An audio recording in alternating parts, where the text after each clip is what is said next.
আজকে আমরা জানব কিয়ামত এবং আখিরাত নিয়ে। আমি যা বলি প্রত্যেকটা কথাই আমি কোরআন থেকে বলি, কোরআনের বাইরে আমি একটা কথাও বলি না, অস্পষ্ট আয়াতগুলিও বলি না। যেগুলি কোরআনে সুস্পষ্ট আয়াত আছে এবং আল্লাহ বলেছেন সুস্পষ্ট আয়াতগুলাই বিধান, সেইগুলি আমি জানানোর চেষ্টা করি।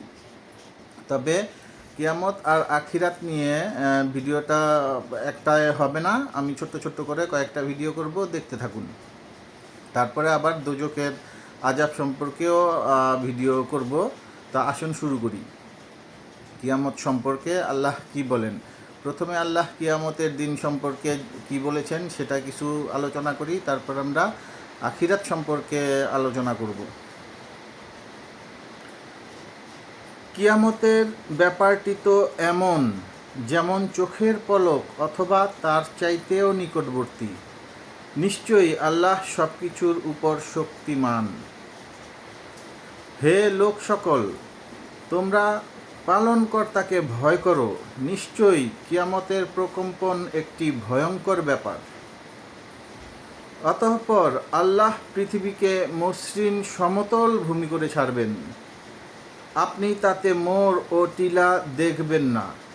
পৃথিবীর উপর যা কিছু রয়েছে অবশ্যই তা আমি উদ্ভিদশূন্য মাটিতে পরিণত করে দিব।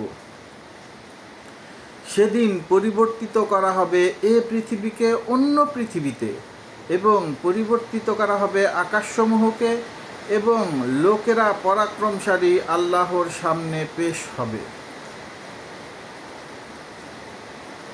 সেদিন আমি পর্বতসমূহকে পরিচালনা করব,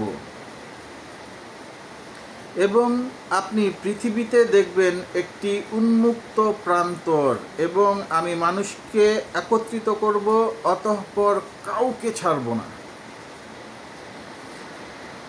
যেদিন তোমরা তা প্রত্যক্ষ করবে, সেদিন প্রত্যেক স্তন্যধাত্রী তার দুধের শিশুকে বিস্মৃত হবে, প্রত্যেক গর্ভবতী তার গর্ভপাত করবে, এবং মানুষকে তুমি দেখবে মাতাল, অথচ তারা মাতাল নয়।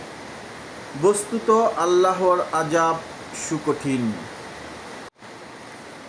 তাইলে এই আয়াতগুলি থেকে আমরা বুঝতে পারলাম যে আল্লাহ কিয়ামতের দিন এই পৃথিবীকে সমতল ভূমি করে ছাড়বেন। এখানে কোনো পাহাড় পর্বত টিলা মোড় কিচ্ছু থাকবে না। পর্বত শূন্য করে দিবেন, উদ্ভিদ শূন্য করে দিবেন, এবং আল্লাহর ঘোষণা অনুযায়ী কিয়ামতের দিবসটি হবে, মানে আমাদের বিচারের দিবসটি হবে এই পৃথিবীতে। সেদিন এই পৃথিবীকে তিনি অন্য পৃথিবীতে রূপান্তরিত করবেন,